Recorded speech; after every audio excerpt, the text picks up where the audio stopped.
तो बात हो रही है अफगानिस्तान और पाकिस्तान की, दो पड़ोसी देश जिनके बॉर्डर पर टेंशन तो हमेशा ही रहती है।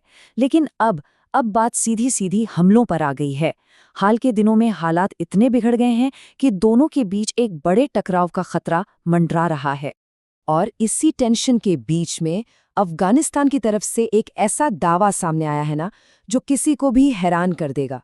सवाल ये है कि क्या सच में अफगानी ड्रोन पाकिस्तान की राजधानी के दिल तक पहुंच गए? तो चलिए सबसे पहले देखते हैं अफगानिस्तान के उन दावों को जिन्होंने इस पूरे मामले का रुख ही मोड़ दिया है। तो ये सारे दावे आए कहाँ से? देखिए, अफगानिस्तान के डिफेंस मिनिस्ट्री ने एक वीडियो जारी किया और इसमें उन्होंने सिर्फ हमले की जिम्मेदारी ही नहीं ली, बल्कि इसे अपनी एक बहुत बड़ी मिलिट्री विक्ट्री की तरह दिखाया है।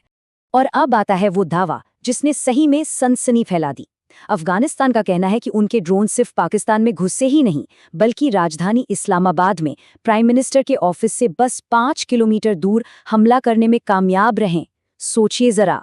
लेकिन सवाल ये है कि अफगानिस्तान ने अचानक इतनी बड़ी जवाबी कार्रवाई क्यों? तो इसकी शुरुआत, इसकी चिंगारी एक हवाई हमले से लगी थी जो पाकिस्तान ने किया था। ये सब कुछ ना बहुत तेजी से हुआ। देखिए, 21 फरवरी को पाकिस्तान ने अफगानिस्तान के अंदर एयर स्ट्राइक की। फिर इसके जवाब में 26 और 27 फरवरी को अफगानिस्तान ने बॉर्डर पर जबरदस्त गोलाबारी और ड्रोन हमले शुरू कर दिए। यहाँ तक कि नौशेरा जैसे बड़े मिलिट्री एरिया को भी निशाना बनाने का दावा कर दिया। पर ये जो लड़ाई है ना, ये सिर्फ इन कुछ दिनों के हमलों की नहीं है। इसकी जड़ें बहुत गहरी हैं। दशकों पुराना एक ऐसा विवाद है जो इस पूरे इलाके को आप कह सकते हैं अशांत बनाए रखता है। और इस पूरे विवाद के सेंटर में है टीटीपी, यानी तहरीक-ए-तालिबान पाकिस्तान। अब ये वो ग्रुप है जो पाकिस्तानी सरकार के ही खिलाफ लड़ता है, और पाकिस्तान का सबसे बड़ा इल्जाम यही है कि अफगानिस्तान का तालिबान टीटीपी को अपनी जमीन पर पनाह देता है, उन्हें सपोर्ट करता है। तो पाकिस्तान का क्या कहना है? उनके मुताबिक 21 फरवरी को जो हमला उन्होंने किया वो बहुत जरूरी था। वो कह रहे हैं कि वो सिर्फ टीटीपी और आईएसआईएस के उन ठिकानों पर हमला कर रहे थे जहां से पाकिस्तान के अंदर हमलों की प्लानिंग होती है। और बस यहीं से शुरू हो जाता है एक दूसरे पर इल्जाम लगाने का सिलसिला, एक वॉर ऑफ क्लेम्स। दोनों तरफ से अपनी अपनी कहानियां बताई जा रही हैं और असलियत वो कहीं बीच में ही है। देखिए, यहीं पर आकर बात एकदम उलझ जाती है।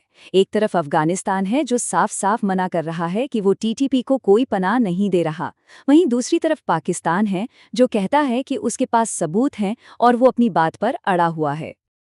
अच्छा, अपने जवाबी हमले की बात करें तो अफगानिस्तान ने ज़मीनी नुकसान के भी बहुत बड़े बड़े दावे किए हैं। उनका कहना है कि उन्होंने न सिर्फ पाकिस्तान की कई मिलिट्री चौकियों पर कब्जा कर लिया, बल्कि भारी जानी नुकसान भी पहुंचाया। और ये नंबर देखिए, 55। अफगानिस्तान का दावा है कि इस कार्रवाई में 55 पाकिस्तानी सैनिक मारे गए। अब सोचिए, अगर ये आंकड़ा सच के आसपास भी है तो ये हाल के सालों में पाकिस्तानी आर्मी के लिए सबसे बड़े नुकसान में से एक होगा। तो इस ताज़ा लड़ाई को अगर ठीक से समझना है तो हमें थोड़ा इतिहास में जाना होगा। एक ऐसा पुराना विवाद जो आज भी दोनों देशों के रिश्तों में एक कांटे की तरह चुभता है। ये है डूरंड लाइन, वो बॉर्डर लाइन जो करीब 2670 किलोमीटर लंबी है। इसे अंग्रेजों ने खींचा था, लेकिन अफगानिस्तान ने इसे आज तक ऑफिशियली नहीं माना है। क्यों? क्योंकि ये पश्तून आबादी को दो देशों में बांट देती है, और यही सीमा विवाद असल में बॉर्डर पर होने वाली ज्यादातर झड़पों की असली वजह है। तो जिस स्पीड से ये पूरा मामला बढ़ा है, वो एक ही बड़ा सवाल खड़ा करता है, अब आगे क्या? जरा सोचिए, एक हफ्ते से भी कम टाइम में बात एक छोटी मोटी एयर स्ट्राइक से शुरू हुई और राजधानी के पास ड्रोन हमले के दावों तक पहुंच गई। ये दिखाता है कि जमीन पर हालात कितने नाजुक हैं और कितनी तेजी से बदल सकते हैं।